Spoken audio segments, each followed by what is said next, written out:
जी आप बताइए। हरे हरे कृष्ण। कृष्ण माता जी। जी माता जी, वो अर्जुन प्रश्न पूछते हैं श्री भगवान से कि प्रकृति एवं पुरुष मतलब भोक्ता कौन है, क्षेत्र कौन है, क्षेत्रज्ञ कौन है और जानने योग्य कौन है। हम्म तो फिर भगवान बताते हैं कि क्षेत्र जो है वो हमारा शरीर है, जो हम अपने शरीर को ही सिर्फ जानते हैं। लेकिन जो परमात्मा है वो सिर्फ अपने, जैसे हम अपने शरीर को ही जानते हैं, लेकिन परमात्मा स्वरूप जो हमारे हृदय में है वो सभी के शरीर को जानते हैं कि कौन क्या चाहता है, किसके किसकी मानसिकता कैसी है, वो सभी जानते हैं। उनके लिए कुछ भी अज्ञान मतलब कुछ भी ना जानने वाला कुछ नहीं है। और ज्ञान, महाज्ञान तो यह है जब हम यह जान लेते हैं कि परमात्मा क्या है और सब कुछ उन्हीं से उद्भूत है और वही सब कुछ कारणों के कारण है और सब कुछ जो भी होता है उन्हीं के आश्रय में से ही होता है। माता जी, ये थोड़ा सा मैंने जस्ट सारांश बिल्कुल बताया। बिल्कुल, बहुत अच्छे माता जी, यस। बिल्कुल ठीक बताया माता जी ने। तो हमने ये देखा था कि किस प्रकार भगवान परमात्मा स्वरूप में सभी जीवों के हृदय में रहते हैं। आत्मा भी रहते हैं, परमात्मा भी रहते हैं। तो जो शरीर हमारा है वो क्षेत्र है, और वो क्षेत्र को जानने वाले दो है। कौन कौन है? आत्मा भी जानती है और परमात्मा भी जानते हैं। लेकिन आत्मा जो है वो व्यष्टि आत्मा केवल अपने ही शरीर को जानती है। परमात्मा जो है वो सारे ही क्षेत्रों को, अर्थात सारे ही शरीरों को जानते हैं, सारे ही जीवों के बारे में सब कुछ जानते हैं। फिर एक बहुत सुंदर श्लोक देखा था हमने, उपदृष्टा अनुमंता च भर्ता भोक्ता महेश्वर, है ना। तो भगवान, सॉरी सॉरी तो भगवान उपदृष्टा अनुमंता, यानी एक तो साक्षी के रूप में और दूसरे अनुमति देने वाले के रूप में हमारे सभी के हृदय में उपस्थित रहते हैं। ठीक है। और वो कैसे हैं उसका सब वर्णनाएं है कि परमात्मा का स्वरूप कैसा है। सर्वेंद्रिय गुणाभासम सर्वेंद्रिय विवर्जितम। हाँ, तो सभी इंद्रियों के स्वामी होते हुए भी वो इंद्रियों से रहित है ना।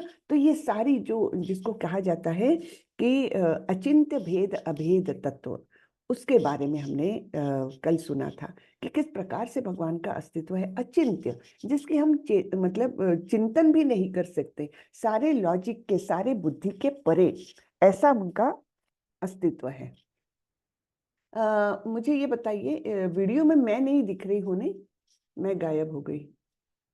वीडियो तो ऑन है मेरा, दिख रही हूँ क्या? हाँ, डीटीज दिख रहे हैं माता जी। हरे कृष्ण, हाँ डीटीज डीटीज, दिख रहे हैं। हाँ डीटीज दिख रहे हैं। हाँ, मैं, आप नहीं दिख रहे हैं, आप नहीं दिख रहे हो। हाँ पता नहीं कैसे क्या तो। हाँ, और स्क्रीन तो दिख रही है माता जी। हाँ स्क्रीन तो ऑन है मेरी, जी जी। लेकिन मैं नहीं दिख रही हूँ, पता नहीं क्या हो नहीं, गया तो। नहीं, आप नहीं दिख रहे हो। ठीक है, चलिए, भगवान दिख रहे सबसे बड़ी बात है। आपके दर्शन भी तो होने चाहिए ना। नहीं, लेकिन पता नहीं कैसे क्या हो गया तो, क्या ये प्रॉब्लम है तो मुझे पता नहीं। ये तो वही बात हो गई कि हनुमान जी ने राम कथा सुनाई और पेड़ में छुप के बैठ गए।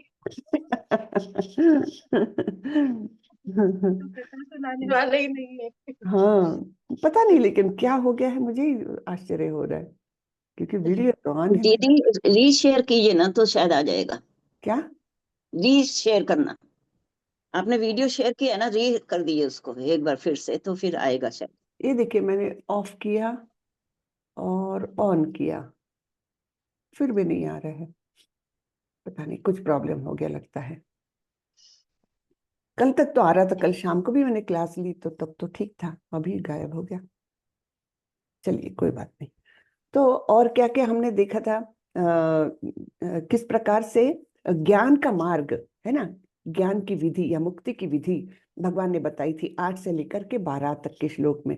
और उसमें बहुत सुंदर सुंदर बातें बताई थी भगवान ने कि कौन से गुण होने चाहिए। अमानित्वम, अदाम्भित्वम, अहिंसा, क्षांतिरार्जवम, आचार्योपासनम, शौचम, स्थैर्यम, आत्म विनिग्रह, ऐसे करके बहुत सारे गुण बताए थे। उसमें एक बहुत विशेष बताई थी कि जन्म मृत्यु जरा व्याधि दुख दोषानुदर्शनम, इसका अनुदर्शन करना, यानी इसको समझना कि हमारे जीवन की वास्तविक समस्याएं जिनका कोई समाधान किसी भी समय में नहीं निकल सकता, वो वास्तविक समस्याएं कौन सी है? जन्म मृत्यु जरा और व्याधि, है ना।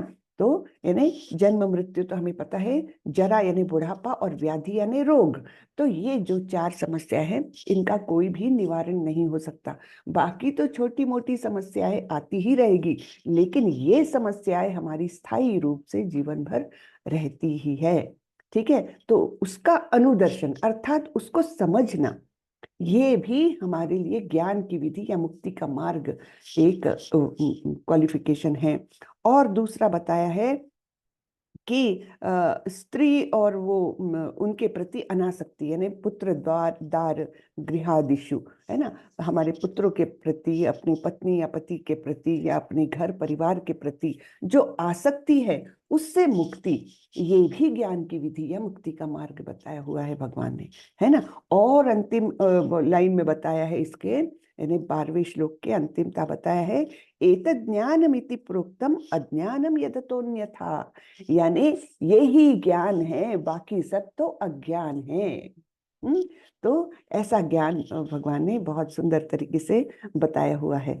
और फिर भगवान ने क्या क्या बताया है? पुरुष प्रकृति स्थो ही भुंक्ते प्रकृति जान गुणान कारणम गुण संगस्य सद असद योनि जन्मसु, यानी जीव को अलग अलग योनियां क्यों मिलती है? हाँ, सद, कभी सद यानी अच्छी योनि और कभी असद यानी खराब योनि, इसमें वो क्यों आता जाता रहता है? क्योंकि ये जो जीव है, ये प्रकृति के साथ उसका संपर्क हो जाता है और प्रकृति का ही भोग करते हुए प्रकृति में ही जीवन बिताता है। हाँ, और फिर वो जो 3 गुणों से लिप्त हो जाता है, उसके अनुसार उसको सद या असद योनि मिलती रहती है ना। बड़ी सुंदर और अच्छी बातें मतलब यहाँ पर बताई है 13वें अध्याय में। तो चलिए अभी 14वां अध्याय हम चालू करते हैं। तो मैं पहले मंगलाचरण कर लेती हूँ और फिर हम देखेंगे 14वां अध्याय। ओम नमो भगवते वासुदेवाय, ओम नमो भगवते वासुदेवाय, ओम नमो भगवते वासुदेवाय, ओम अज्ञानतिमिरान्धस्य ज्ञानाञ्जनशलाकया चक्षुरुन्मीलितं येन तस्मै श्रीगुरवे नमः। श्रीचैतन्यमनोभीष्टं स्थापितं येन भूतले स्वयं रूपः कदा मह्यं ददाति स्वपदान्तिकं। वन्देऽहं श्रीगुरो श्रीयुतपदकमलं श्रीगुरुन् वैष्णवांश्च श्रीरूपं साग्रजातं सहगण रघुनाथान्वितं तं सजीवं साद्वैतं सावधूतं परिजनसहितं कृष्णचैतन्यदेवं श्री राधा कृष्ण पादान् सहगण ललिता श्री विशाखान्वितांश्च। हे कृष्ण करुणा सिंधु दीनबंधु जगतपते गोपेश गोपिका कांत श्री राधा कांत नमोस्तुते। तप्त कांचन गौरांगी राधे वृंदावनेश्वरी वृषभानुसुते देवी प्रणमामि हरिप्रिये। नमो विष्णुपदाय कृष्णपृष्ठाय भूतले श्रीमते भक्ति वेदांत स्वामी इति नामिने। नमस्ते सारस्वते देवे गौरवाणी प्रचारिणे निर्विशेषाय शून्यवादी पाश्चात्य देशतारिणी।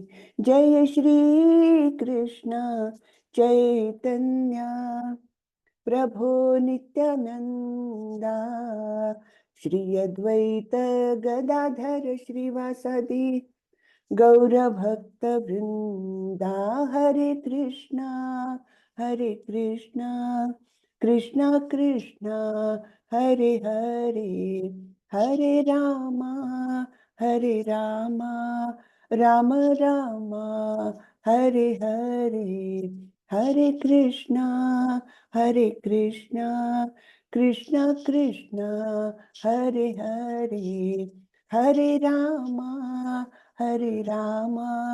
राम राम हरे हरे। हरे कृष्णा सभी को। तो आज का अध्याय है तीन गुण विभाग योग, अर्थात प्रकृति के तीन गुण। अब हमने देखा, हमने दूसरे अध्याय से इन तीन गुणों के बारे में सुना है।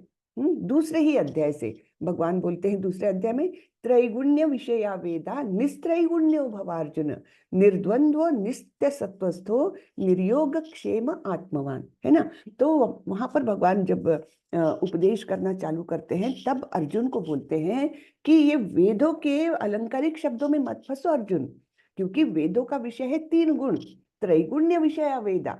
हाँ, तीन गुण का वर्णन और तीन गुणों के बारे में जो है वो वेदों में अधिकतर बताया गया है, लेकिन तुमको निस्त्रैगुण्यो भव अर्जुन, तुमको इन गुणों से परे जाना है अर्जुन। हाँ, गुणातीत होना है, ठीक है ना। तो इस प्रकार हमने तीन गुणों के बारे में बहुत सुना है। फिर ये भी सुना है तीन प्रकार के गुण कौन से हैं, सतोगुण रजोगुण तमोगुण, ये सब हमने सुना है। और तो और पिछले अध्याय में हमने देखा था, अभी जो मैंने श्लोक बताया, कि तीन गुणों के संग के कारण मनुष्य को सद असद अर्थात उत्तम और अधोगति मिलती रहती है, निम्न श्रेणी की योनि मिलती रहती है। तो ये सब गुण करते हैं। तो इन गुणों के बारे में अब विस्तार से हमको भगवान बताते हैं। मैंने गिना नहीं है, लेकिन मैंने सुना है कि भगवत गीता के टोटल 700 श्लोकों में से करीबन 100 श्लोक ऐसे हैं जहां गुणों का कुछ ना कुछ संदर्भ आया हुआ है, कुछ ना कुछ उल्लेख हुआ है। तो इतने ये महत्वपूर्ण तीन गुण हैं। अब तीन गुणों को हम कैसे देख सकते हैं? गुण यानी संस्कृत में रस्सी, तो ये तीन गुण यानी प्रकृति के हाथ की रस्सियां हैं जो हमको बांधे रखती है, हमको नचाती है। एक और श्लोक में आता है ना, हम देख चुके हैं तीसरे अध्याय में, प्रकृते क्रियमाणानि गुणै कर्माणि सर्वशः अहंकार विमूढ़ात्मा कर्ता अहम इति मन्यते। यानी क्या, प्रकृति के तीन गुण ही सारे कार्य करते हैं, और जो अहंकारी विमूढ़ मूर्ख आत्मा है, जो जीव है, वो सोचता है मैंने कार्य किया, है ना। अहंकार विमूढ़ आत्मा कर्ता अहम, मैं करता हूं, मैंने किया है, ऐसा इति मन्यते, ऐसे समझता है। बराबर है ना। तो ये तीन गुण इतने महत्वपूर्ण हैं। अब इनके बारे में हम विस्तार से जानने वाले हैं। चलिए, सुंदर विषय है ना। इंटरेस्ट जागृत हुआ कि नहीं हुआ कि क्या है ये तीन गुण? हुआ ना कि नहीं? हरे कृष्ण जी माता जी, हरे कृष्णा जी। हरे कृष्ण प्रभु। हरे कृष्णा माता जी। बहुत सुंदर, हरे बहुत कृष्ण सुंदर। भावेश प्रभु। हरे। आपका शक्ल ही नहीं दिख रहा है। हाँ जी, वो क्या प्रॉब्लम हुआ है मुझे भी नहीं समझ में आ रहा है। आज हम माता जी, लगता है कि भगवान कृष्ण की कोई लीला हो रही है। हाँ भगवान कृष्ण दिख रहे हैं, राधा रानी दिख रही है, लेकिन आप नहीं दिख रहे हो। जी जी जी, नहीं दिख रही, पता नहीं मेरे को क्या हुआ। वीडियो ऑन है, सब है, लेकिन पता नहीं कुछ हो गया मेरे को। पूरा मैं एक बार शट डाउन करूंगी ना, तब फिर शायद वो रेक्टिफाई हो जाएगा अपने आप। हरे चलिए, कृष्ण माता जी। हरे कृष्ण माता जी। तो चलिए, पहले श्लोक से भगवान चालू कर रहे हैं ये ज्ञान देना। हम श्री भगवान उवाच परम भूयः प्रवक्ष्यामि ज्ञानानां ज्ञानमुत्तमं यज्ञात्वा मुनयः सर्वे परां सिद्धिमितो गतः। भगवान ने कहा, अब मैं तुमसे समस्त ज्ञानों में सर्वश्रेष्ठ इस परम ज्ञान को पुनः कहूंगा, जिसे जान लेने पर समस्त मुनियों ने परम सिद्धि प्राप्त की है। तो ऐसा ज्ञान बताने जा रहे हैं भगवान, जिसे जान लेने पर समस्त मुनियों ने, जितने भी श्रेष्ठ मुनि होके गए, उन्होंने सिद्धियां प्राप्त की इस तीन गुणों के बारे में अच्छे से सविस्तर ज्ञान प्राप्त करने के बाद। तो 13वें अध्याय में प्रभुपाद जी के कुछ शब्द हैं, हम पढ़ते हैं। श्रीला प्रभुपाद की जय। 13वें अध्याय में यह स्पष्ट बताया गया है कि प्रकृति के गुणों के संगति के फलस्वरूप ही जीव इस भौतिक जगत में बद्ध है। अब इस अध्याय में भगवान स्वयं बताते हैं कि वे प्रकृति के गुण कौन कौन से हैं, वे किस प्रकार क्रिया करते हैं, किस तरह बांधते हैं और किस प्रकार मोक्ष प्रदान करते हैं। इस अध्याय में जिस ज्ञान का प्रकाश किया गया है उसे अन्य पूर्व अध्यायों में दिए गए ज्ञान से श्रेष्ठ बताया है। इस ज्ञान को प्राप्त करके अनेक मुनियों ने सिद्धि प्राप्त की और वैकुंठ लोक के भागी हुए। अब भगवान उसी ज्ञान को और अच्छे ढंग से बताने जा रहे हैं। यह ज्ञान अभी तक बताए गए समस्त ज्ञान योग से कहीं अधिक श्रेष्ठ है और इसे जान लेने पर अनेक लोगों को सिद्धि प्राप्त हुई है। तो ऐसा ये ज्ञान है जिससे अनेक मुनियों ने वैकुंठ लोक प्राप्त किया है। तो ये कैसे हमको बांधते हैं, कैसी उनकी क्रियाएं हैं, और तो और उनको जान करके हम कैसे मोक्ष को प्राप्त कर सकते हैं, ये सब इस अध्याय में हमको जानने को मिलेगा। भगवान बताते हैं, इस ज्ञान में स्थिर होकर मनुष्य मेरी जैसी दिव्य प्रकृति अर्थात स्वभाव को प्राप्त कर सकता है। तो भगवान के जैसे दिव्य प्रकृति ये कहाँ प्राप्त होती है पता है? ये वैकुंठ लोक में प्राप्त होती है। जो भी वैकुंठ लोक के वासी है वो बिल्कुल भगवान के जैसे दिखते हैं। एकदम भगवान के जैसे। केवल 2-3 इंडिकेशंस होते हैं कि ये दूसरे जीव कौन है और भगवान कौन है। उसमें एक श्रीवत्स नामक एक उनके गले में मणि रहता है वो, और एक दो चीजें हैं, केवल वही उनको भिन्न बनाता है दूसरे से, बाकी सब एक जैसे दिखते हैं। जैसे यहाँ पर आप देखिए कैसे सभी लोग वैसे ही घन श्याम रंग के है ना, घने बादल के रंग के लोग हैं सभी लोग। तो ऐसे इस दिव्य प्रकृति को, स्वभाव को कब प्राप्त कर सकते हैं? जब हम वैकुंठ लोक के वासी होते हैं। इस प्रकार स्थित हो जाने पर वह न तो सृष्टि के समय उत्पन्न होता है और न प्रलय के समय विचलित होता है। यानी क्या? यानी वो इस भौतिक जगत में है ही नहीं, वो है आध्यात्मिक जगत में, जो प्रलय के समय ना तो उत्पन्न हो, ना तो नष्ट होता है और न प्रलय के बाद उत्पन्न होता है ना। उसका उत्पन्न होना, प्रलय होना, ये कुछ भी नहीं होता। आध्यात्मिक जगत स्थिर है। ये बात हमने 7वें अध्याय में भी पढ़ी थी, जब परा और अपरा प्रकृति के बारे में भगवान ने बताया था कि अपरा जगत जो है, भौतिक जगत जो है, वो ब्रह्मा जी के दिन के साथ निर्माण होता है और ब्रह्मा जी की जब रात आती है तब सब समेटा जाता है ना। ये बार बार प्रक्रिया होती जाती है। लेकिन एक ऐसा जगत भी है जहां पर इन क्रियाओं का कोई परिणाम नहीं दिखता, वो है आध्यात्मिक जगत। तो इस प्रकार जब हम वैकुंठ के वासी हो गए, भगवान के समान दिव्य प्रकृति को प्राप्त किया, तब हमको ना प्रलय का डर है, ना सृजन का की आकांक्षा है, कुछ भी नहीं है, है ना। तो इस प्रकार ये आध्यात्मिक जगत है। सर्वयोनिषु कौन्तेय मूर्तयः संभवन्ति यः तासां ब्रह्म महद् योनिर् अहम बीज प्रद पिता। हे कुंती पुत्र, तुम यह समझ लो कि समस्त प्रकार की जीव योनियां इस भौतिक प्रकृति में जन्म द्वारा संभव है और मैं उनका बीज प्रदाता पिता हूँ। तो प्रकृति हमारी माता है और भगवान कृष्ण स्वयं हमारे पिता है सभी जीवों के। ठीक है,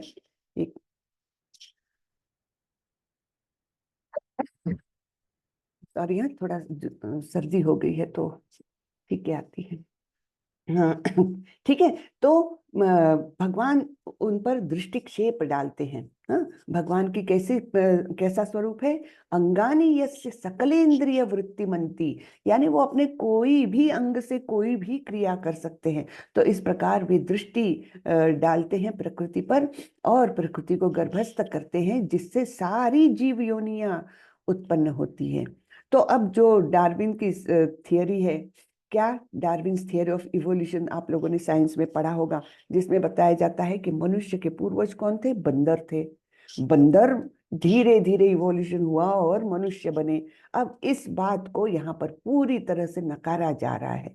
हमारा वैदिक शास्त्र ये नहीं मानता कि मनुष्य बंदर के द्वारा, इवोल्यूशन के द्वारा निर्माण हुआ है, बिल्कुल नहीं। सारी ही जीव योनियां एक साथ निर्माण हुई है। हाँ, सभी प्रकार के, समस्त प्रकार की जीव योनियां, 84 लाख प्रकार की जीव योनियां एक साथ ही आई है, ऐसे हमारा शास्त्र बताता है। ठीक है, तो इस प्रकृति में जन्म के द्वारा संभव है, और मैं उनका बीज प्रदाता पिता हूँ। तो हमारा यानी हमने इस बात का कितना महत्व है, हम अपने अस्तित्व को तुच्छ मानने की जरूरत नहीं है। हाँ, हम तुच्छ कब हो जाते हैं? जब हम भौतिकता से जुड़े हुए हैं। हम ये समझते हैं कि मैं ये देह हूँ, मैं इसकी माता हूँ, मैं इसकी बहू हूँ, मैं इसका बेटी हूँ, है ना। ये जब हम अपने देह को ही के सब मानने लगते हैं, अपना आइडेंटिफिकेशन वही करने लगते हैं, तब हम निश्चित रूप से तुच्छ हो जाते हैं। क्योंकि ऐसे हमारे जैसे जीव तो करोड़ों ब्रह्मांडों में करोड़ों करोड़ जीव है ना। तो हम बहुत ही तुच्छ हो जाते हैं। लेकिन जब हम ये समझते हैं कि हमारे पिता तो स्वयं भगवान कृष्ण है, तब हमारा महत्व कितना अपने आप में ही बढ़ जाता है। देखिए, है ना, कि हमारा स्वरूप है अविनाशी, शाश्वत, ऐसा स्वरूप हमने पाया हुआ है, और स्वयं भगवान कृष्ण के हम अंश है। तो ये हमारी आइडेंटिटी है एक्चुअली, है ना। तो तब हम अपने आप को तुच्छ नहीं मानेंगे, है ना। लेकिन उसके लिए हमको हमारा अस्तित्व जो है, हमारा स्वरूप जो है, जो संवैधानिक स्वरूप जिसको कहा गया है, उसको समझना होगा। बराबर, आगे बढ़ते हैं। हे कुंती पुत्र, तुम यह समझ लो कि समस्त प्रकार की जीव योनियां इस भौतिक प्रकृति में जन्म द्वारा संभव है, और मैं उनका बीज प्रदाता पिता हूँ। ये पिछला ही है, यहाँ पर सिर्फ ये पिक्चर बदला हुआ है। तो सभी प्रकार की योनियां जो है वो जन्म के द्वारा संभव है, और प्रकृति हमारी माता और स्वयं कृष्ण हमारे पिता है। सत्वं रजस्तम इति गुणः प्रकृति संभवः निबध्नाति महाबाहो देहे देहिनमव्ययम्। भौतिक प्रकृति 3 गुणों से युक्त है। ये है सतो, रजो तथा तमोगुण। हे महाबाहु अर्जुन, जब शाश्वत जीव प्रकृति के संसर्ग में आता है तो वह इन गुणों से बंध जाता है। तो कब हमको बांधा जाता है? जब हम प्रकृति के संसर्ग में आते हैं, अर्थात जब हम भौतिक जगत में प्रवेश करते हैं। भौतिक जगत में प्रवेश क्यों करते हैं? क्योंकि हमको पहला जो हमारा स्थान था, नित्य स्वरूप में हम भगवान के साथ ही वास करते थे, लेकिन वहां पर हमने कुछ ना कुछ अपराध किया। हाँ, एक तो या तो हमने स्वामित्व जताना चाहा कोई चीज पर, तब भगवान ने बोला ठीक है, तुमको स्वामित्व जताना है, तुम भौतिक जगत में जाओ, वहां पर तुम मेरा है, मैंने किया, ये सब कुछ कर सकते हो, है ना। इसके लिए ये भौतिक जगत में आए, और जैसे ही भौतिक जगत में आए तो प्रकृति के गुणों से बंध गए। तो ये 3 गुण कौन से हैं? सतो, रजो तथा तमोगुण। अब इनको समझने के लिए हम एक प्रकार से समझ सकते हैं, जैसे कोई जेल है। हाँ, जेल में कैसे होते हैं? अलग अलग श्रेणी के कैदी होते हैं। कोई ए ग्रेड जेल में है, कोई बी ग्रेड में है, कोई सी ग्रेड में है, बराबर ना। अब सी ग्रेड वाले को क्या होता है? उसको बहुत कष्ट करना पड़ता है, उसको खाना भी बहुत गंदा मिलता है, उसका जो सेल रहेगा, जो रूम रहेगा, वो भी बहुत गंदा और क्राउडेड रहेगा, है ना। बहुत सारे लोग एक ही रूम में ठुसे गए, जैसे तैसे, मतलब बहुत कष्टदायक रहता वो सी ग्रेड। थोड़ा सा बेटर हुआ बी ग्रेड, हाँ, थोड़ा सा आरामदेह हो गया, थोड़ा कम लोग है उसमें, थोड़ा खाने की क्वालिटी बदल गई, ठीक हो गई, है ना, कुछ बुक्स पढ़ने को मिल जाएगी, इस प्रकार से थोड़ी सुविधाएं बी ग्रेड में। ए ग्रेड में क्या है? ए ग्रेड में और सुविधाएं बढ़ गई। जैसे हाँ चलो, बिस्तर पे गद्दा मिल गया, और खाने की क्वालिटी और अच्छी हो गई, कभी कभी टीवी देखने को मिल गया। हाँ, इस प्रकार से जो कुछ मुझे पता नहीं है, मैं तो एक बता रही हूँ। तो इस प्रकार से सुविधाएं सिर्फ बदलती है ए बी सी ग्रेड में। बस वैसे ही है ये तीनों गुण। हाँ, तमोगुण यानी सी ग्रेड, रजोगुण यानी बी ग्रेड, और सत्वगुण यानी ए ग्रेड। लेकिन है तो जेल ही वो, है ना। चाहे ए ग्रेड के कैदी क्यों ना हो, है तो वो जेल ही। मुक्त तो है नहीं। तो इस प्रकार ये हम समझ सकते हैं कि सतोगुणी को थोड़ा सा सुख सुविधा मिलती है, वो अपने आप को समझता है मैं सुखी हूँ, मेरा परिवार अच्छा है, मुझे धन संपत्ति की कोई कमी नहीं है, है ना। रजोगुण का क्या रहता है, उसके पास सब कुछ रहेगा ना, फिर भी उसकी तृप्ति नहीं होती है, तो वो रजोगुण। और तमोगुण तो अंधकार में, अज्ञान में लिप्त रहते हैं। इनके डिटेल्स हम आगे जानने वाले हैं, ठीक है। तो चलिए आगे बढ़ते हैं। तो हमको ये समझना है कि जैसे ही जब से हम भौतिक प्रकृति में आए हैं, पता नहीं कब से आए हैं, है ना, करोड़ों करोड़ योनियों में से हम घूम करके आए हुए हैं अभी। तो इसके पहले से हम यहाँ पर है, और ये 3 गुण हमें बांधे हुए हैं। तत्र सत्वं निर्मलत्वात् प्रकाशकमनामयं सुखसंगेन बध्नाति ज्ञानसंगेन चानघ। हे निष्पाप, सतोगुण अन्य गुणों की अपेक्षा अधिक शुद्ध होने के कारण प्रकाश प्रदान करने वाला और मनुष्य को सारे पाप कर्मों से मुक्त करने वाला है। जो लोग इस गुण में स्थित होते हैं वे सुख तथा ज्ञान के भाव से बंध जाते हैं। तो बंधन कौन सा है? सुख और ज्ञान का भाव, है ना। तो हमने देखा था कि किस प्रकार मुक्ति के लिए, मुक्ति के मार्ग में ये दुखालयम अशाश्वतम है। यहाँ पर जन्म मृत्यु जरा व्याधि ये वास्तविक दुख है, इसका ही भाव इनको नहीं रहता, ये ज्ञान उनको नहीं रहता। भौतिक ज्ञान बहुत रहेगा लेकिन आध्यात्मिक ज्ञान की तरफ नहीं मुड़े हैं ये लोग, तो सुख के भाव से ये बंधे हुए हैं सत्वगुणी लोग। फिर रजोगुणी लोग, रजो रागात्मकं विद्धि तृष्णा संग समुद्भवम तन्निबध्नाति कौन्तेय कर्म संगेन देहिनम। हे कुंती पुत्र, रजोगुण की उत्पत्ति असीम आकांक्षाओं तथा तृष्णाओं से होती है और इसी के कारण से यह देहधारी जीव सकाम कर्मों में बंध जाता है। तो जो आजकल के लोग हैं ना, ये 99% समझ लीजिए ये रजोगुण से ही लिप्त है। आज की जो हमारी पॉपुलेशन है, रजोगुण से ही लिप्त ज्यादा से ज्यादा लोग हैं। क्यों? हम देखते हैं कैसे लोग भागे जाते हैं, प्रमोशन चाहिए और ज्यादा काम करूंगा तो बॉस की नजर में आऊंगा, है ना, मुझे और पैसा चाहिए, पैसा मिलेगा तो मैं ऐसी कार खरीदूंगा, ऐसा घर बनाऊंगा।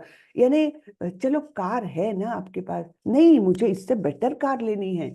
तो ये कभी भी न खत्म होने वाली तृष्णा है, प्यास है ये, है ना। तो ये क्या है, सकाम कर्मों से इसको बांधे रखती कि मैं ये करूंगा तो ये मिलेगा, वो करूंगा तो ये मिलेगा, है ना। सकाम कर्म, कुछ ना कुछ फल की प्राप्ति के लिए मरे जाते बिल्कुल, यानी जिसको बोलते हैं कि एकदम भागम भागी जीवन भर करते रहते हैं। तो ये है असीम आकांक्षाओं तथा तृष्णा, इससे इनकी उत्पत्ति होती है और सकाम कर्म से बंधे रहते हैं। उत्पत्ति और बंधन दोनों हम देख रहे हैं। तमस्त्वं ज्ञानजं विद्धि मोहनम सर्वदेहिनां प्रमादालस्य निद्राभिस् तन्निबध्नाति भारत। हे भरत पुत्र, तुम जान लो कि अज्ञान से उत्पन्न तमोगुण समस्त देहधारी जीवों का मोह है। इस गुण के प्रतिफल पागलपन अर्थात प्रमाद, आलस तथा नींद है जो बद्ध जीव को बांधते हैं। अज्ञान से उत्पन्न होता है ये तमोगुण, है ना। रजोगुण किससे उत्पन्न हुआ था? असीम आकांक्षाओं से, है ना, और तृष्णा से।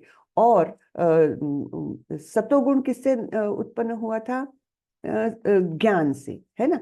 तो इस प्रकार से ये तीनों गुण उत्पन्न होते हैं और इस प्रकार से बांधे रखते हैं। तो तमोगुण को बांधने वाला है पागलपन, आलस और नींद।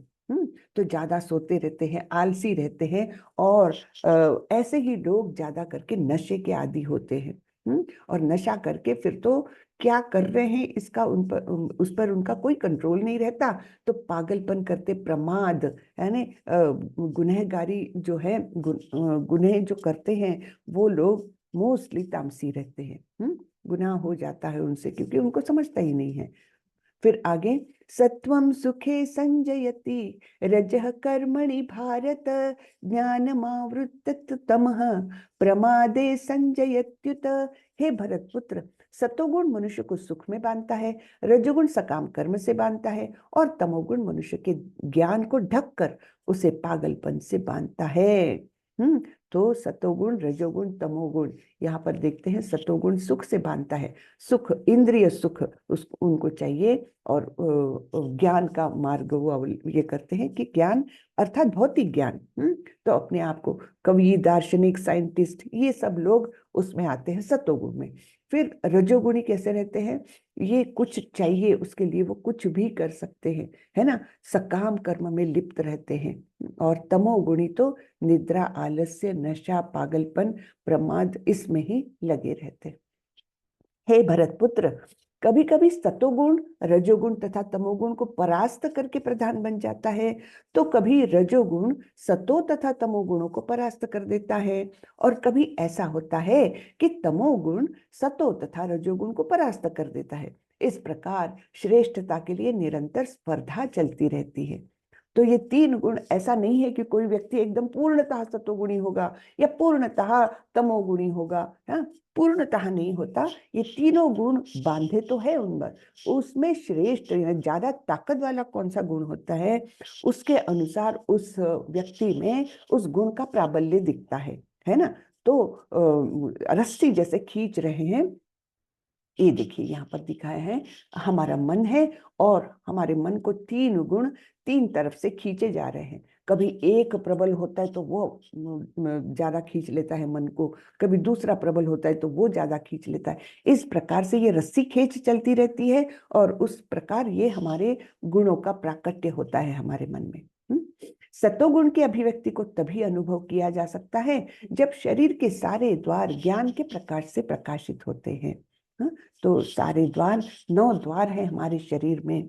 कौन से? 2 आंखें, 2 नथुने, 2 कान, है ना, ये 6 हो गए। 7वां मुंह है, और 8वां और 9वां हमारी जननेंद्रिय और गुदा है। तो इस प्रकार से ये 9 द्वार है। अब ये सारे द्वार जब ज्ञान के प्रकाश से अर्थात सुस्थिति में रहते हैं, तब हम सोचेंगे कि ये व्यक्ति सत्वगुण में है।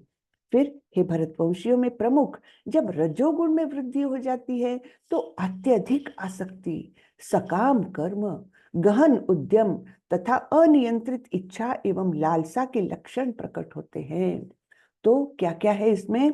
अत्यधिक आसक्ति, ये मेरा घर, ये मेरा परिवार, है ना, मेरे घर को किसी ने कुछ बुरा नहीं बोलना चाहिए, मेरे परिवार के बारे में किसने ये नहीं करना चाहिए। अत्यधिक आसक्ति, हाँ, ये नहीं सोचे। कोई कोई पेरेंट्स होते हैं ना, उनके बच्चों को भी कोई डांट दे, सही सा कारण के लिए भी डांट दे, तब भी कोई पेरेंट्स बड़े विचलित हो जाते हैं, मेरे बच्चे को कैसे डांटा। अरे भाई, उसने गलती की तो किसी बड़े ने डांट दिया तो उसको एक्सेप्ट करना चाहिए, नहीं। लेकिन ये रजोगुणी पेरेंट्स जो है, मेरा बच्चा वो सबसे महान, है ना। इस प्रकार से जो अत्यधिक आसक्त रहते हैं, और सकाम कर्म, हाँ, ये प्राप्त करने के लिए मैं इतना श्रम करूंगा, इस प्रकार से जिनका रहता है।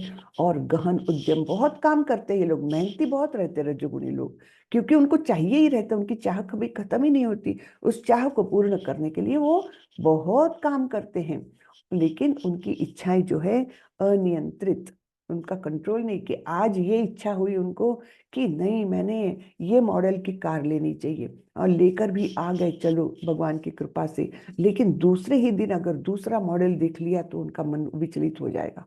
अरे ये तो मॉडल और भी अच्छा है, मैंने तो कल ही खरीदा, लेकिन ये आज नया मार्केट में आया है, ये लेना चाहिए था, है ना। तो इस प्रकार से कभी सेटिस्फाइड नहीं रहेंगे, अनियंत्रित इच्छाएं रहेंगी उनकी, लालसा यानी लालच रहेगा, हाँ। और ऐसे लोग फिर पैसा कमाने के लिए, धन कमाने के लिए ये मार्ग योग्य है या नहीं है, ये भी नहीं सोचते हैं, हाँ। जैसे हम देखते हैं ना, कोई कोई लोग ब्राइब ले लेते हैं, आराम से चाहिए रहता उनको, और कोई कोई लोग नहीं लेते। तो इसका कारण क्या है? जो रजोगुणी रहेंगे, जिनकी लालसाएं असीम रहेगी, अरे पैसा आ रहा है तो आने दो, है ना, कोई भी मार्ग से ही सही, आने दो पैसा, तो वो निश्चित रूप से रजोगुणी, हाँ। और सतोगुणी ऐसी चीज में मना कर सकते हैं, उतनी दृढ़ता उसमें उनमें रहती है। जब तमोगुण में वृद्धि हो जाती है तो हे कुरुपुत्र, अंधेरा, जड़ता, प्रमत्तता तथा मोह का प्राकट्य होता है। तो यहाँ पर दिख रहा है, एडिक्ट है ये, है ना, एडिक्ट, उसने नशा पानी किया है, और इस प्रकार से वो एकदम जड़ होकर के, आलसी होकर के, उसको समझ नहीं रहा है ना, क्या करना चाहिए, तो इस प्रकार से वो पड़ा हुआ है, बैठा हुआ है ना। तो ये तमोगुण का प्राकट्य है। अंधेरा, जड़ता, अंधेरा यानी अज्ञान। हाँ, अंधेरा जब भी शब्द आता है आध्यात्मिक जगत में तो इंडिकेट करता है अज्ञान को, और ज्ञान यानी प्रकाश। ठीक है, तो अज्ञानता, जड़ता, जड़ता यानी आलस्य, हाँ, प्रमत्तता, जब उस पर आते हैं, झगड़ा वगैरह करने में आते हैं, तब फिर उनका कोई कंट्रोल नहीं रहता। और मोह है ना, भ्रमित रहते हैं वे लोग, उनको अपने अस्तित्व के का कारण क्या है, क्या करना चाहिए, क्या योग्य है, क्या अयोग्य है, कुछ भी नहीं समझता। जब कोई सतोगुण में मर जाता है तो वह शुद्ध उच्च ग्रहों की ओर जाता है। तो सतोगुणी व्यक्ति कहाँ पर जाता है? स्वर्गलोक की ओर जाता है, उच्च ग्रहों की ओर जाता है। और जब कोई रजोगुण में मरता है तो वह सकाम कर्मियों के बीच जन्म ग्रहण करता है, और जब कोई तमोगुण में मरता है तो वह पशु योनि में जन्म धारण करता है। तो देखिए गुण कैसे हमको सद असद योनि जन्मसु, है ना। तो हमने पिछले अध्याय में जो पढ़ा है वो यहाँ पर और भी क्लियर हो रहा है कि सतोगुणी लोग तो उच्च लोगों की ओर जाएंगे, देवताओं का सा शरीर प्राप्त करेंगे, वहां पर प्रचुर मात्रा में इंद्रिय सुख का उपभोग करेंगे। रजोगुणी लोग जहाँ है वही मर्त्य लोक में, अर्थात भूलोक, भूअर लोक, इन्हीं में मर्यादित रहेंगे, जहाँ सकाम कर्मियों का बहुत ज्यादा उनका संख्या होती है, तो उन्हीं के बीच में वो जन्म ग्रहण करेंगे। और तमोगुणी लोग तो पशु योनि में जाएंगे, जहां से फिर से जन्म प्राप्त करने के लिए करोड़ों जन्म लग जाएंगे उनको। कर्मणा सुकृतस्याहुः सात्विकं निर्मलं फलं, रजसस्तु फलं दुःखम, अज्ञानम तमसः फलम। पुण्य कर्म का फल शुद्ध होता है और सात्विक कहलाता है। हाँ, तो पुण्य कर्म यानी जैसे दान करते हैं कोई लोग, कुछ अच्छे कर्म, दान, यज्ञ, इस प्रकार के जो सकाम कर्म ही सही, लेकिन अच्छे कर्म जो करते हैं उसका फल शुद्ध होता है और सात्विक कहलाता है। लेकिन रजोगुण में संपन्न कर्म का फल दुख होता है। तमोगुण में किए गए कर्म मूर्खता के प्रतिफलित होते हैं। तो जो कर्म होते हैं वो भी कैसे हैं ये दिखता है यहाँ पर। सतोगुण से वास्तविक ज्ञान उत्पन्न होता है, रजोगुण से लोभ उत्पन्न होता है, और तमोगुण से अज्ञान, प्रमाद और मोह उत्पन्न होता है। यहाँ 3 चेहरे बताए हैं। हाँ, 3 चेहरे बताए हैं, तीनों में कैसे अंतर है आप देखिए, मार्क करिए। सतोगुणी व्यक्ति कैसा रहेगा? प्रसन्न रहेगा, है ना, उसका चेहरा प्रफुल्लित दिखेगा।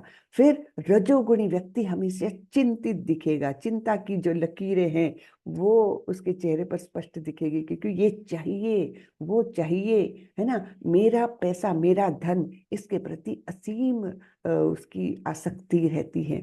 और तमोगुणी व्यक्ति जो नशे में धुत रहते हैं, उनका चेहरा ही दिखाता है कि किस प्रकार से वो तमोगुण से लिप्त है। तो ये हम देख सकते हैं फर्क, बहुत अच्छा ये दिखाया है ना। तो तमोगुण से अज्ञान, प्रमाद और मोह उत्पन्न होता है। ये भी एक उदाहरण दिया है। सतोगुणी व्यक्ति इस प्रकार ज्ञान से उसका वो प्रकाशमान है, तो वो अच्छा, मतलब सात्विक चेहरा उसका अलग ही पहचान में आता है।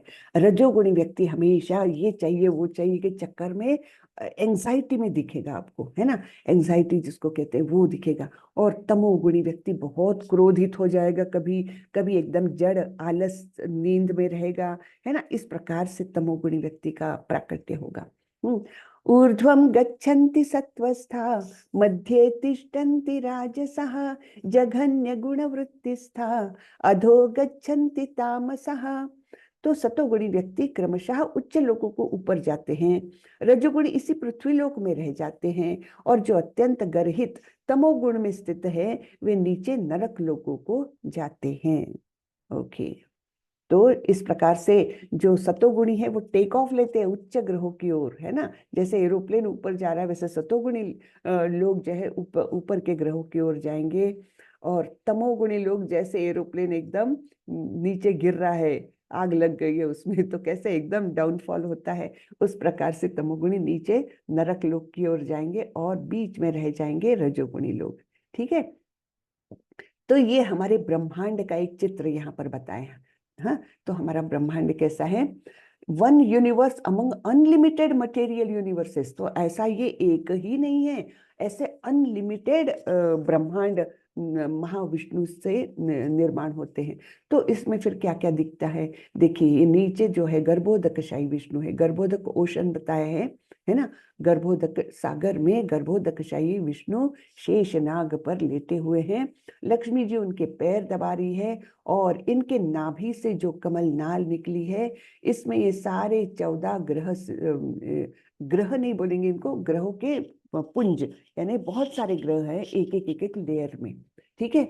तो यहाँ पर हमारी है भूरलोक, अर्थ, अर्थ प्लैनेट है ना, भूरलोक भूअरलोक यहाँ पर।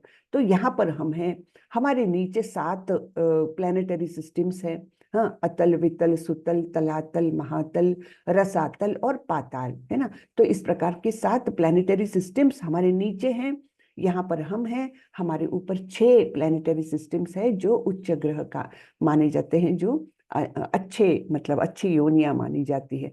तो ये अलग अलग अलग है। यहाँ पर भूअर लोक है जहाँ पर राक्षस और घोस्ट रहते हैं, लेकिन ये भी उच्च योनि मानी जाती है अलग से राक्षसों की। स्वर्ग लोक, यहाँ पर इंद्रलोक है, महरलोक, जनलोक, तपोलोक, सत्यलोक, जहाँ पर ब्रह्मा जी का वास रहता है। सत्यलोक टॉप मोस्ट लेवल पर ब्रह्मा जी रहते हैं, ठीक है। तो ये हुआ। यहाँ पर शिव जी है, शिव जी जो है इनका एक अलग ही स्थान है। वो ना तो मतलब तत्व जब हम देखते हैं तो विष्णु तत्व, जीव तत्व, ऐसे 2 तत्व है, और भी अनेक तत्व होते हैं, लेकिन इनका एक अलग ही है स्थान, जो ना तो विष्णु तत्व है ना तो जीव तत्व है। ब्रह्मा जी जीव तत्व में आते हैं, हमारे समान ही है ब्रह्मा जी, शिव जी नहीं है। तो शिव जी का स्थान एक अलग ही है। और ऐसा कहते हैं कि जिस प्रकार से दूध से दही बनता है, वैसे ही भगवान ने अपने आप को परिवर्तित किया भौतिक जगत में आने के लिए शिव जी के रूप में। ठीक है, इस प्रकार से ये, और यहाँ पर दिखाया है क्षीरोदकशायी विष्णु, जो सर्वव्यापी रूप है उनका, वो हर जीव के आत्मा में प्रवेश, जीव के हृदय में प्रवेश करते हैं और आत्मा के साथ निवास करते हैं। ये सर्वव्यापी रूप है उनका, ठीक है। तो इस प्रकार से ये दुर्गा देवी है। दुर्गा यानी क्या, जो दुर्ग का रक्षण करती है वो दुर्गा। दुर्ग यानी क्या, किला। तो ये एक किले के समान प्रोटेक्टेड है, और इसका रक्षण करने के लिए दुर्गा देवी बैठी हुई है। हाँ, वो बाहर नहीं जाने देती, जब तक तुम सुधरोगे नहीं ठीक से, तब तक तुम्हें बाहर नहीं जाने को मिलेगा बेटा। हाँ, ऐसा बोलती है वो। तो यानी जैसे जेल में क्या होता है, कैदियों को क्यों डाला जाता है, रिफॉर्म होने के लिए, उनको सुधार आ जाए उनके वर्तन में, इसलिए जेल में डाला जाता है। वैसे ही हमको डाला गया है। तो ये देखती है कि वास्तविक ये सही रूप में सुधर रहा है कि नहीं, और जब तक हम ठीक तरीके से शुद्ध भक्त नहीं बनते, तब तक हमको नहीं जाने देती जेल के बाहर। है ना। तो ये ऐसा सुंदर ये सब ये स्वरूप है इस सारे ब्रह्मांड का। और इसमें 7 लेयर से 8 लेयर से है ना, earth, water, fire, air, ether, हाँ, फिर mind, intelligence and false ego, इन ये 8 लेयर्स में ये बंधी हुई है। तो इसके अंदर अंधेरा है पूरा। जैसे कोकोनट रहता है, नारियल रहता है, तो नारियल पूरा बंद रहता है ना, उसके अंदर वास्तविकता अंधेरा रहता है। वैसे भी हमारे ब्रह्मांड में पूरा अंधेरा है, लेकिन फिर हमको उजाला देने के लिए भगवान ने सारा सब कुछ बनाया है। यहाँ पर सूर्य देव बनाए हैं जिससे कि हमको प्रकाश मिले, है ना। फिर सारे देवता लोग बनाए हैं, जैसे वरुण देव है, इंद्र देव है, और भी अनेक देवता हैं जो हमारी सारी आवश्यकताओं की पूर्ति करते हैं। तो अपने आप में परिपूर्ण ऐसा ये ब्रह्मांड होता है, अपने आप में परिपूर्ण। तो भगवान की जो भी निर्मित होती है वो परिपूर्ण होती है। भगवान का स्वरूप कैसा है, ओम पूर्णमिदं पूर्णमदं पूर्णात् पूर्णमुदच्यते पूर्णस्य पूर्णमादाय पूर्णमेवा अवशिष्यते। तो भगवान जो है, जो संपूर्ण रूप से पूर्ण है, उनकी हर निर्मिति जो है वो भी पूर्ण है, और तो और पूर्ण से पूर्ण निकल भी जाता है तब भी पूर्ण ही रहता है। ये एक अद्भुत बात है।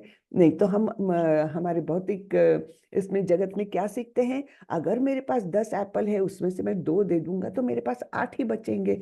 लेकिन भगवान का स्वरूप वैसा नहीं है, वो पूर्ण है, वो पूर्ण को अनेक पूर्णों को निर्माण करते हैं, फिर भी वे पूर्ण ही रहते हैं, है ना। तो है ना अद्भुत बातें, ये अच्छी लगी ना। तो जब कोई यह अच्छी तरह जान लेता है कि समस्त कार्यों में प्रकृति के तीनों गुणों के अतिरिक्त अन्य कोई कर्ता नहीं है, हाँ, कर्ता यानी करने वाला, और जब वह परमेश्वर को जान लेता है जो इन तीनों गुणों से परे हैं, तो वह मेरी दिव्य स्वभाव को प्राप्त होता है। ठीक है, तो अच्छी तरह से जान लेना, इन्हें पूर्णतः आत्मसात करना, वो सब हमारे व्यवहार में भी आता है। ये नहीं कि हाँ अभी तो मैंने जान लिया कि भगवान तो 3 गुणों से परे है, इतना जान लिया। ये तो हमको सिर्फ शाब्दिक ज्ञान मिल रहा है, ये केवल ऊपरी तौर का ज्ञान मिल रहा है। उसको आत्मसात करना ये बहुत कठिन बात है, ये कोई आसान नहीं है। तो ये जो जानता है कि भगवान है जो 3 गुणों से परे हैं, उनके नियंत्रण में ये तीनों गुण हैं, और हम इन तीनों गुणों के नियंत्रण में हैं, बराबर है ना। तो हमारा स्थान यहाँ नीचे है, और हमको ये पूरा तीनों गुणों को पार करके भगवान के पास जाना है। ठीक है, तो ये इस प्रकार कम से कम पहले हम जाने तो कि भगवान कहाँ रहते हैं, भगवान क्या करते हैं, ये सब जानकारी हासिल करें, तब भगवत धाम जाने का प्रयत्न कर सकते हैं। अगर गंतव्य ही नहीं मालूम हमको तो कहाँ जाएंगे हम, है ना। जैसे हमारे पास कार है, कार है, कार में पेट्रोल है, सब ठीक से है, मुझे ड्राइविंग भी आता है, कार निकाली, लेकिन अगर मुझे कहाँ जाना है यही पता नहीं है तो फिर उनका क्या उपयोग, घूमते रहूं, नहीं ना। तो वैसा नहीं होता। तो जीवन मिला है तो हमको गंतव्य स्थान पता रहना चाहिए कि मुझे कृष्ण के धाम जाना है, फिर हम हमारा मार्ग उस डायरेक्शन में मोड़ सकते हैं। लेकिन मोस्टली किसी को ये पता ही नहीं रहता कि इस जीवन का उद्देश्य क्या है, लक्ष्य क्या है। तो लक्ष्य ही नहीं पता तो बस आए, जन्म लिए, खाए पिए, सो गए, सब आहार निद्रा भय मैथुनंच, सब वैसा किया और एक दिन मर गए। तो ये जीवन नहीं है। जीवन को कोई दिशा होनी चाहिए। जब हम इस दिशा में 2 स्टेप्स भी डालते हैं तो भगवान हमको मदद करते हैं, अगला जन्म फिर से ऐसे परिस्थिति में देते हैं कि वहां से हम और 2-4 स्टेप आगे बढ़ सके। तो धीरे धीरे धीरे फिर ये हम अपने गंतव्य तक जा सकते हैं। लेकिन ये मनुष्य जन्म जो मिला है उसमें हमने कम से कम ये समझना चाहिए कि हमको करना क्या है इस जीवन के साथ। केवल खाया पिया सोया ये कोई जीवन नहीं है, है ना। तो उसका लक्ष्य हमको निर्धारित करना चाहिए। जब देहधारी जीव भौतिक शरीर से संबंध इन तीनों गुणों को लांघने में समर्थ होता है तो वह जन्म मृत्यु बुढ़ापा तथा अनेक कष्टों से मुक्त हो सकता है और इसी जीवन में अमृत का भोग कर सकता है। देखिए ये और एक सुंदर बात है भक्ति योग की। आध्यात्मिक मार्ग में जब प्रगति करते हैं तो हम यानी भौतिक शरीर से संबंध इन तीनों गुणों को लांघने में समर्थ होते हैं, और इस प्रकार से यही रहते हुए भी हम लोग सारे कष्टों से मुक्ति पा सकते हैं और अमृत का भोग कर सकते हैं। तो भक्त लोग जो हम देखते हैं ना, वे वास्तविक रूप से यहाँ दिखते हैं शरीर से, लेकिन वास्तविक रूप में उनका वो रहते हैं वैकुंठ में, आनंदमय जीवन बिताते हैं वे। क्यों? क्योंकि उन्होंने इन तीनों गुणों को लांघ दिया। उन पर ना तमोगुण प्रभाव डालता है, ना रजोगुण, ना सतोगुण, कोई गुणों का प्रभाव नहीं, गुणातीत हो गए। और इस प्रकार इसी जीवन में वो अत्यंत सुखपूर्वक रह सकते हैं। अमृत का भोग कहाँ है जो। हम यहाँ पर एक वीडियो देखेंगे प्रभुपाद जी का, मैं साउंड शेयर करती हूँ।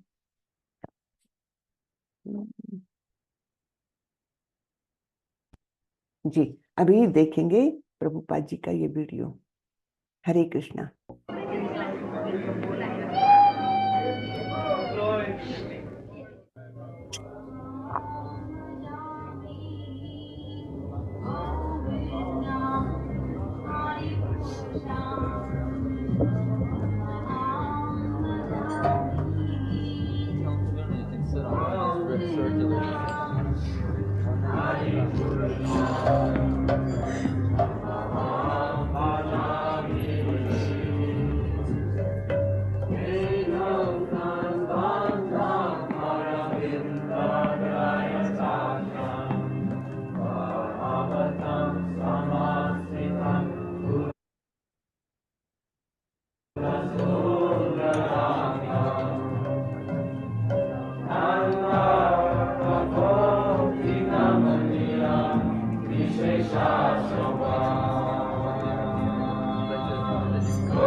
ठीक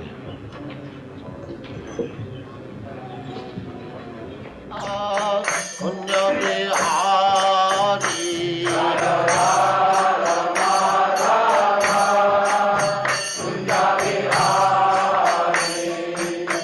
गोपी जन वल्लभ गिरिवर धारी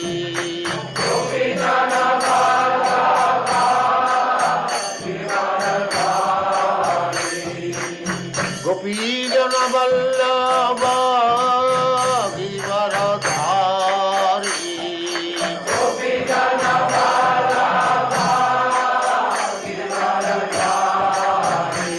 जय राधा माधव कुंज बिहारी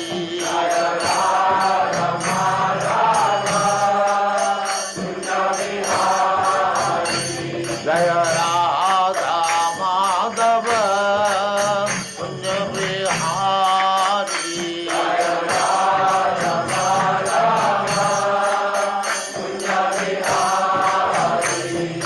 गोपी जन वल्लभ गिरिवर धारी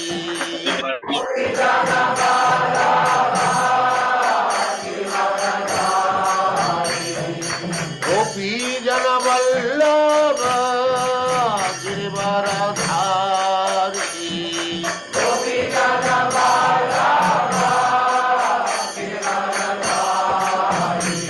जय राधा माधव कुंज बिहारी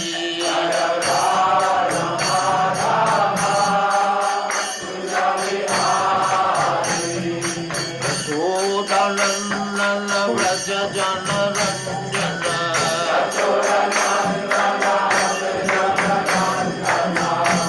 यशोदानंदन व्रज जन रंजन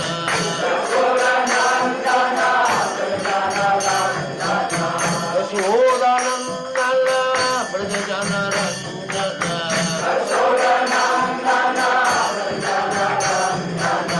यमुना तीर वनचारी यमुना तीर वनचारी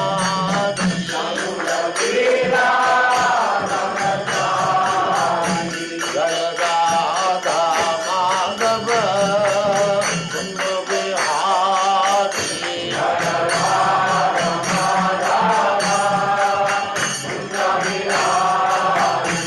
जय राधा माधव कुंज बिहारी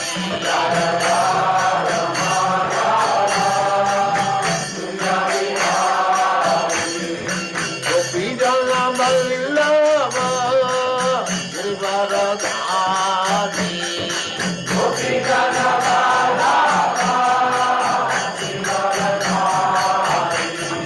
गोपी जन वल्लभ गिरिवर धारी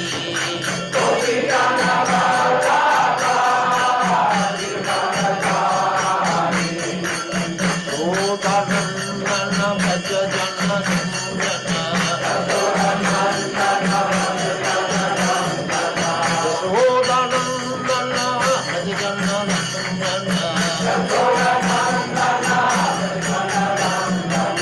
यमुना तीर वनचारी यमुना तीर वनचारी जय राधा माधव कुंज बिहारी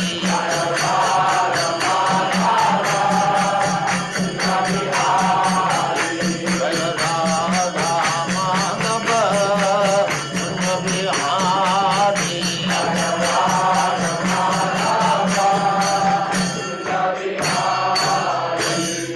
जय स्वाधर्मं सुपरिव्राजकाचार्य सरस्वती सिद्धांत सरस्वती भूषण प्रभुपाद की जय अनंत कोटि वैष्णविंद की जय। नामाचार विशील हरिदास ठाकुर की जय। प्रेम से कहो श्री कृष्ण चैतन्य प्रभु नित्यानंद श्री अद्वैत गदाधर शिवासादि गौर भक्तवृंद की जय। श्री श्री राधा कृष्ण गो गोपीनाथ श्याम कुंड राधा कुंड गिरिवर्धन की जय। वृंदावन धाम की जय। नवद्वीप धाम की जय। सौभीत भक्तवृंद की जय। All glories to the assembled Lord. All glories to the assembled Lord. All glories to the assembled Lord. Thank you very much.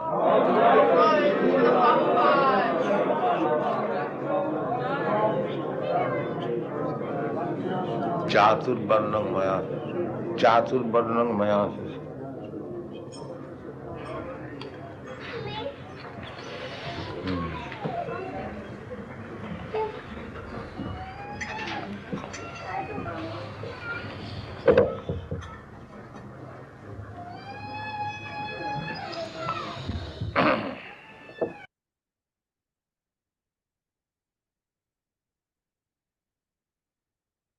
चलिए, हरे कृष्णा। हाँ, बहुत सुंदर ये वीडियो देखा हमने, बहुत अच्छा लगा ये वीडियो। है ना? हाँ। हाँ तो इसमें हमने क्या देखा कि प्रभुपाद जी देखिए कितने, मतलब कोई आसक्ति नहीं थी उनको, हाँ, कि ये लोग आ रहे हैं कि नहीं आ रहे हैं, कौन कैसे रिस्पॉन्ड कर रहा है ना, कुछ भी आसक्ति नहीं। भगवान ने ऐसे उनके पास शिष्य भेजे, इतना सक्सेस मिला उनको, लेकिन वे सबसे अलिप्त रहे, कोई चीज से बंधे नहीं, और इस प्रकार से वे गुणातीत थे, है ना, गुणों से अतीत हो गए थे, गुणों को पार कर गए थे। और यहाँ पर भौतिक जगत में रहते हुए भी वास्तव में उनका वास जो था वो वैकुंठ में था। हाँ, तो ये मतलब इसलिए हम बड़े भाग्यवान हैं कि ऐसे शुद्ध भक्त से हम उनके शब्दों को हम सुन रहे हैं, उन्हीं ने लिखी हुई भगवद गीता यथारूप का हम पाठ कर रहे हैं। तो ये हमको बहुत सीख मिलती है किस प्रकार से हम सभी गुणों को लांघ सकते हैं, आसक्तियों से बंधन में नहीं रहने का। ठीक है। तो अर्जुन ने पूछा, अब ये सब कुछ अर्जुन ने सुना, भगवान से सारा उपदेश सुना तीनों गुणों के बारे में। फिर अर्जुन पूछ रहे हैं, हे भगवान, जो इन तीनों गुणों से परे हैं वह किन लक्षणों के द्वारा जाना जाता है, उसका आचरण कैसा होता है, और वह प्रकृति के गुणों को किस प्रकार लांघता है। तो अर्जुन के बहुत एकदम योग्य प्रश्न आते हैं बीच बीच में, है ना। तो किस प्रकार से लांघा जाता है, उनको कैसे पहचानेंगे हम। भगवान ने कहा, हे पांडुपुत्र, जो प्रकाश, आसक्ति तथा मोह के उपस्थित होने पर न तो उनसे घृणा करता है और न लुप्त हो जाने पर उनकी इच्छा करता है, जो भौतिक गुणों की इन समस्त परिक्रियाओं से निश्चल तथा अविचलित रहता है, और यह जानकर कि केवल गुण ही क्रियाशील है, उदासीन तथा दिव्य बना रहता है। तो पहले इस वाक्य को हम जानेंगे। तो कैसा व्यक्ति है वो? प्रकाश, आसक्ति और मोह। तो प्रकाश का कब उल्लेख आता है? जब ज्ञान है, और ज्ञान कब है? जब सतोगुण है ना। आसक्ति किसके लिए है? रजोगुण के लिए। और मोह किसके लिए है? तमोगुण के लिए। तो ये गुण जो है वो तो रस्सी खींच उनकी चलती रहेगी, लेकिन ऐसा व्यक्ति जो ऐसे गुणों का मन पर प्रभाव दिख रहा है कि मन में मेरे ऐसे भाव आ रहे हैं, फिर भी ना तो उनसे घृणा करता है और ना ही उनके लुप्त होने पर उनकी इच्छा करता है। यानी क्या? यानी वो अपनी मानसिक परिस्थितियों को एक तटस्थ भाव से, कि मैं यानी मेरा मन नहीं, ये मेरे मन में सारे विचलन हो रहा है, मैं अलग स्थिर हूं, है ना। तो अपने आप को उन मन के जो ये रहते हैं, क्या बोले, विचलन होता है कहे, या मनोविकार जिनको कहते हैं, वो आते रहे, जैसा आना है आए, ना उसके प्रति आसक्ति है ना घृणा है। हाँ, अपने आप को एकदम अलग अपना अस्तित्व जान करके वो रहता है, जो भौतिक गुणों की इन समस्त परिक्रियाओं से निश्चल और अविचलित रहता है ना। तो वो समझता है कि मैं ये मन के विकारों से बंधा हुआ नहीं हूं, मैं अलग हूं। इस प्रकार से निश्चल और अविचलित रहता है, और यह जानकर कि केवल गुण ही क्रियाशील है, उदासीन और दिव्य बना रहता है। तो जो मन के अंत विकार है उनसे वो प्रभावित नहीं होता, क्योंकि वो तो केवल गुणों के कारण है। जो अपने आप में स्थित है और सुख तथा दुख को एक समान मानता है, जो मिट्टी के ढेले, पत्थर एवं स्वर्ण के टुकड़े को समान दृष्टि से देखता है। अब ये कितना आश्चर्यजनक है ना। यहाँ तक तो ठीक है, सुख और दुख को एक समान मानता है, ये हमने स्थित प्रज्ञ के लक्षण में भी सुना था, है ना। तो कोई भी प्रकार की परिस्थिति में वो विचलित नहीं होता। फिर बताया है, जो मिट्टी के ढेले, पत्थर एवं स्वर्ण के टुकड़े को समान दृष्टि से देखता है। ये क्यों होता है? क्योंकि वो हर कुछ जो चीज है, वस्तु है, ये जानता है कि ये सब कुछ भगवान द्वारा निर्मित है ना। तो भगवान की निर्मित है, इसलिए इसमें बुरा कुछ भी नहीं है, ये एक भाव। और दूसरा, इन सब का स्वामित्व तो भगवान का है। तो अगर दूसरे के संपत्ति में, चाहे उसकी संपत्ति बढ़े चाहे घटे, है ना, उसने सोना खरीदा या मिट्टी का ढेला घर में लाया, दूसरे का स्वामित्व जब तक है तब तक हमको कुछ उसके बारे में कुछ मन में विकार आते ही नहीं है। तो वैसे ही वो जानता है जो कुछ भी है भगवान का है, भगवान का स्वामित्व है, इसलिए वो एक समान दृष्टि से देख सकता है। हाँ, ठीक है। जो अनुकूल तथा प्रतिकूल के प्रति समान बना रहता है। तो चाहे अनुकूल परिस्थिति रहे या प्रतिकूल, है ना। जैसे प्रभुपाद जी ने कितने प्रतिकूल परिस्थिति का सामना किया, भारत में रहते हुए पूरा जीवन संघर्ष किया अपने गुरु के इच्छा को पूरी करने के लिए। और फिर अल्टीमेटली 69 इयर्स की एज में जब सब लोग थके हारे घर में बैठ जाते हैं, अब हमको कुछ नहीं करना, ऐसे बोलने लगते हैं, है ना, तब ये एक कार्गो शिप से अमेरिका गए। किसी की पहचान न पहचान, न खीसे में पैसा, कुछ भी नहीं, है ना। लोग तो यहाँ पर समझते थे कि अब ये गए है ना, वो तो वहीं पर खत्म होने वाले हैं, है ना। लेकिन ये गए, एक निर्धार लेकर गए, एक निश्चय करके गए कि मुझे मेरे गुरु की इच्छा को पूरी करना है। और देखिए कैसा चमत्कार करके दिखाया उन्होंने कि देश विदेश में इस्कॉन की स्थापना है। देश विदेश, कोई भी देश पकड़ लो, एक ना एक इस्कॉन का मंदिर मिलता ही है। तो ये इतना अद्भुत काम को कि हिस्ट्री में आप किसी भी व्यक्ति का ऐसा देख लो, कोई नहीं मिलेगा व्यक्ति कि जिसने हर देश में ऐसे भक्त बनाए हैं, साथी बनाए हैं, जो आज भी प्रभुपाद जी की इतनी श्रद्धा के साथ पूजा करते हैं, है ना। तो क्यों? क्योंकि उनको ना अनुकूल में वो बहुत खुश होते थे, ना प्रतिकूल में दुखी होते थे, समान बना करके उन्होंने सारा काम किया। जो धीर है और प्रशंसा तथा बुराई, मान तथा अपमान में समान भाव से रहता है, जो शत्रु तथा मित्र के साथ समान व्यवहार करता है, और जिसने सारे भौतिक कार्यों का परित्याग कर दिया है, ऐसे व्यक्ति को प्रकृति के गुणों से अतीत कहते हैं। तो ऐसे जिसका व्यवहार रहेगा, उसने गुणों को लांघ दिया है, ऐसा कहा जाता है। तो प्रभुपाद जी बिल्कुल निश्चित रूप से सारे वर्णन में फिट बैठते हैं बिल्कुल। तो वे गुणों के अतीत हो गए थे, गुणों से अतीत हो गए थे वे, है ना।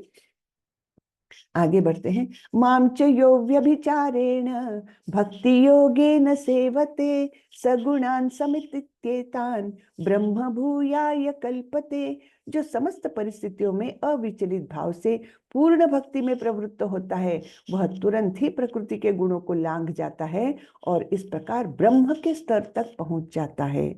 तो जैसे ही गुणों को लांघा, तो सर्वप्रथम ब्रह्म का स्तर, जो आउटर लेयर है ब्रह्म, भगवान के शरीर का तेज है, ब्रह्म तेज, है ना, वहां तक उसका तुरंत से वो वहां तक उठ जाता है। कौन? जो समस्त परिस्थितियों में अविचलित भाव से विचलित नहीं होता और अपनी भक्ति की साधना को नहीं छोड़ता, पूर्णतः भक्ति में प्रवृत्त रहता है। तो ऐसा व्यक्ति निश्चल भाव से जो सारे परिस्थितियों का सामना करता है, उससे बाधित नहीं होता, तो वो जल्द ही प्रकृति के तीनों गुणों को लांघ सकता है। और जैसे ही उसने लांघ दिया, वैसे ही वो ब्रह्म के स्तर तक पहुंच गया। फिर ब्रह्म क्या है, यहाँ भगवान एक्सप्लेन करते हैं।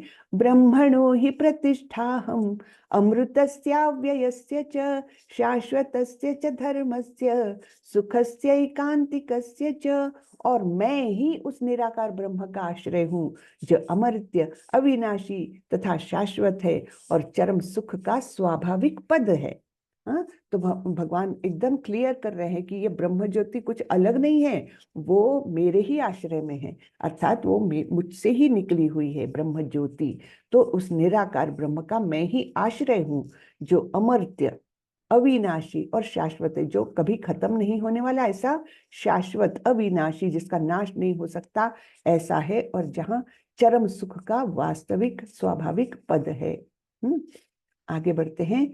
तो यहाँ पर प्रभुपाद जी एक्सप्लेन कर रहे हैं, जीव यद्यपि स्वभाव से ब्रह्म होता है और अपनी स्वाभाविक स्थिति में जीव तीनों गुणों से परे होता है, लेकिन प्रकृति के संसर्ग से वह अपने को तीनों गुणों सतो रजो तथा तमोगुण में बांध लेता है। इन्हीं तीनों गुणों के संसर्ग के कारण उसमें भौतिक जगत पर प्रभुत्व जताने की इच्छा होती है। भौतिक जगत पर प्रभुत्व है, ये मेरी जमीन, ये मेरा घर है ना, ये सब भौतिक चीजें हैं, लेकिन उस पर प्रभुत्व जताना है, मेरा है ना, ये मैं, मेरा, ये चीजें है ना, मेरे लिए, ये सब चीजें है ना, यही हमको इन तीनों गुणों से बांध करके रखती है। पूर्ण कृष्ण भावनामृत में भक्ति में प्रवृत्त होने पर वह दिव्य पद को प्राप्त होता है और उसमें प्रकृति को वश में करने की इच्छा दूर हो जाती है। अतएव भक्तों की संगति करके भक्ति की 9 विधियां श्रवण, कीर्तन, स्मरण आदि का अभ्यास करना चाहिए। धीरे धीरे ऐसी संगति से तथा गुरु के प्रभाव से मनुष्य की प्रभुता जताने वाली इच्छा समाप्त हो जाएगी और वह भगवान की दिव्य प्रेमा भक्ति में दृढ़ता पूर्वक स्थित हो सकेगा। ठीक है, तो ये 9 विधियां जो है, श्रवणम, कीर्तनम, विष्णु स्मरणम, पाद सेवनम, अर्चनम, वंदनम, दास्यम, साख्यम, आत्मनिवेदनम, तो ये जो है इनका अवलंबन करके और भक्तों की संगति के प्रभाव से, गुरु के प्रभाव से धीरे धीरे हम भक्ति में स्थिर होते हैं।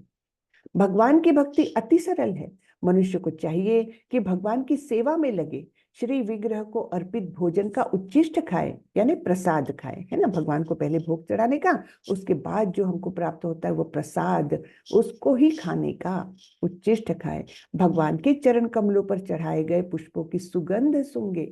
जो हम पहले दिन पुष्प चढ़ाते हैं, दूसरे दिन बासी हो जाते हैं, है ना, तो फिर से दूसरे दिन स्नान वगैरह कराते समय वो चढ़ाए हुए पुष्पों को निकाल ले, उनको सूंघे, है ना, क्योंकि वो भगवान के शरीर से स्पर्श करके आए हैं, तो उनको सूंघे। फिर भगवान के लीला स्थलों का दर्शन करें, भगवान के विभिन्न कार्यकलापों और उनके भक्तों के साथ प्रेम विनिमय के बारे में पढ़े। सदा हरे कृष्ण कृष्ण कृष्ण हरे हरे, हरे राम राम राम हरे हरे का अभ्यास करना चाहिए।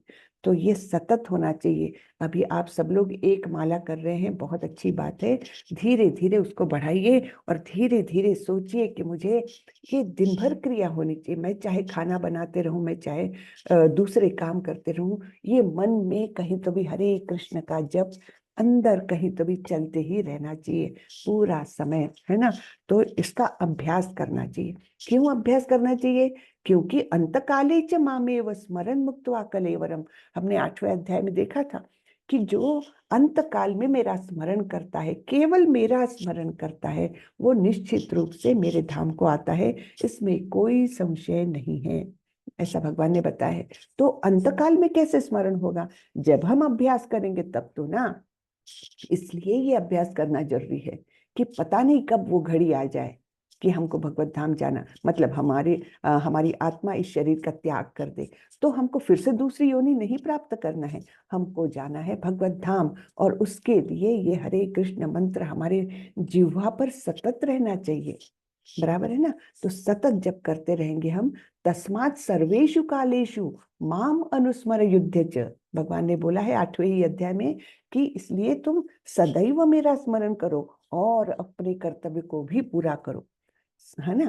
तस्मात् सर्वेषु कालेषु माम अनुस्मरम युध्य च, यानी क्या, मेरा स्मरण करते हुए युद्ध करो, अपना कर्तव्य करो। इस प्रकार तुम निश्चित रूप से अंतकाल में भी मेरा स्मरण कर पाओगे। हरे कृष्णा। तो यह अध्याय यहाँ पर खत्म होता है। किसी को कुछ बताना है, पूछना है तो पूछ सकते हैं। हरे कृष्णा। हरे कृष्ण माता जी, बहुत ही सुंदर अध्याय है ये भी। जी जी, बहुत अच्छा अध्याय है। एक से बढ़कर एक अध्याय है माता जी। है ना? तो बहुत सीखने मिलता है, बहुत सीखने, और हर बार नया लगता है माता जी, हर बार। हाँ, ये तो है भगवत इसके गीता पहले की खासियत। सभी इसके मतलब पहले सुना ही नहीं ऐसे लगता है, ये अभी पहली बार हम्म। सुन रहे हैं। हर जी बार सुनते हैं तो भी ऐसे लगता है कि पहली बार सुन रहे हैं। हाँ हाँ, ये है। वही हम दूसरी भौतिक कोई नॉवेल ले ले, कुछ मैगजीन ले ले, दूसरी बार हमको हाथ लगाने की इच्छा नहीं होती, एक बार पढ़ लिया बहुत है ना?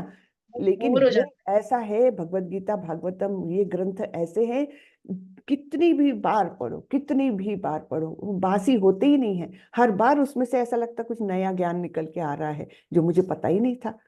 है ना? बराबर ना? है। जी, सही है। अभी अभी नया सीखा है ऐसे लगता है, हर बार हाँ, नया नया कुछ निकल के ही आता है उसमें निकल से। के आता है बिल्कुल।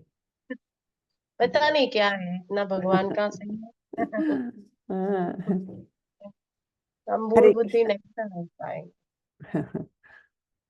कोशिश करते रहने का, जो बार बार हमको ये पढ़ना चाहिए, बार बार ये हरे कृष्ण महामंत्र है, वो ही हमारी बुद्धि को खोलता है ना? तो जी इसलिए उनका उसका जाप बहुत अच्छे से होना चाहिए। जी उस समय माता मन जी। में दूसरा विचार आना ही नहीं चाहिए, केवल मुंह से बोलना, कानों से सुनना, बस ये दो क्रियाओं के अलावा कुछ नहीं होना चाहिए।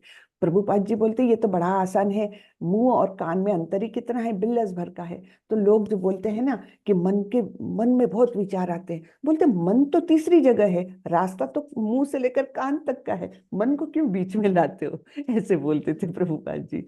हाँ, लेकिन मन माया के अधीन है ना माता जी, तो वो हाँ, आते तो वो ही ये हैं। मतलब प्रभुपाद जी की वो है, वो बातें वो वो तो। तो उच्च भक्त है माता जी, उच्च उच्च श्रेणी में वो है तो हम। बहुत, हाँ, समझ लेकिन एग्जैक्टली, लेकिन वही समझाने के लिए बोलते थे कि जी तुम जी। मन के विकारों की तरफ ध्यान ही मत दो, निग्लेक्ट करो उसको, तब फिर ये पूरा ध्यान रहेगा उस मंत्र पर।